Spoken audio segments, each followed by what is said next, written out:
lumalalang tensyon sa pagitan ng Estados Unidos at Iran, maraming tao sa buong mundo ang nagtatanong, may pag-asa pa bang magkaroon ng kapayapaan?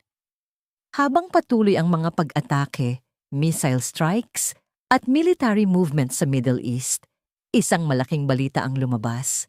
Nagbigay ang Iran ng sarili nilang kondisyon para pumayag sa ceasefire o tigil putukan. Ibig sabihin, handa silang pag-usapan ng kapayapaan. Pero may mga kondisyon silang gustong sundin muna. Ano nga ba ang mga kondisyon na ito? Narito ang 5 pangunahing hinihingi ng Iran para matigil ang digmaan. Una, kailangang itigil agad ang lahat ng pag-atake laban sa Iran. Ayon sa kanilang mga opisyal, hindi sila papayag sa anumang kasunduan kung patuloy pa ring may bombing, airstrikes o military attacks sa kanilang bansa. Para sa Iran, ang unang hakbang sa kapayapaan ay simple. Itigil muna ang putukan. Kung walang tigil putukan, wala ring saysay ang usapan tungkol sa kapayapaan. Ikalawa, itigil din ang pag-atake sa kanilang mga kaalyado sa rehiyon. Hindi lihim na may mga grupong sinusuportahan ang Iran sa iba't ibang bahagi ng Middle East, tulad ng ilang grupo sa Lebanon, Iraq at Syria. Isa sa kondisyon ng Iran ay huwag din targetin ang mga grupong ito dahil para sa kanila, bahagi iyon ng kanilang regional security.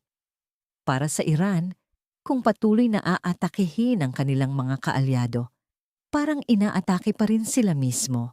Ikatlo, kailangan ng garantiya na hindi na mauulit ang digmaan.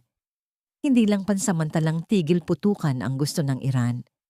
Gusto nila ng matibay na kasunduan na magbibigay ng garantiya na hindi na muling sasabog ang digmaan sa hinaharap. Maaaring kabilang dito ang international monitoring o kasunduan sa pagitan ng mga bansa para siguraduhin na walang panibagong military escalation.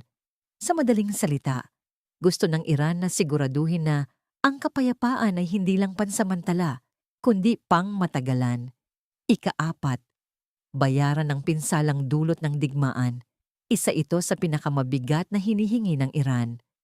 Ayon sa kanilang mga opisyal, maraming infrastruktura, pasigilidad at ari-arian ang nasira dahil sa mga pag-atake.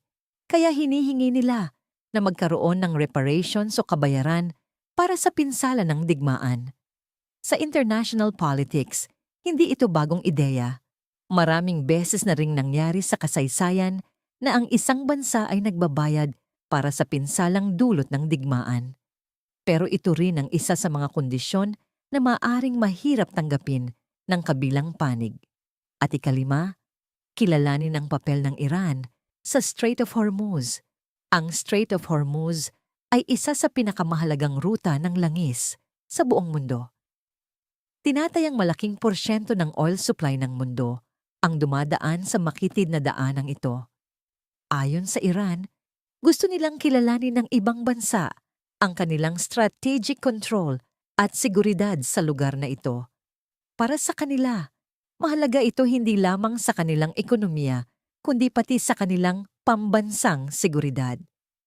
Ngunit para sa Estados Unidos at sa kanilang mga kaalyado, ito ay isang sensitibong usapin dahil ang Strait of Hormuz ay mahalaga rin sa global trade at energy supply.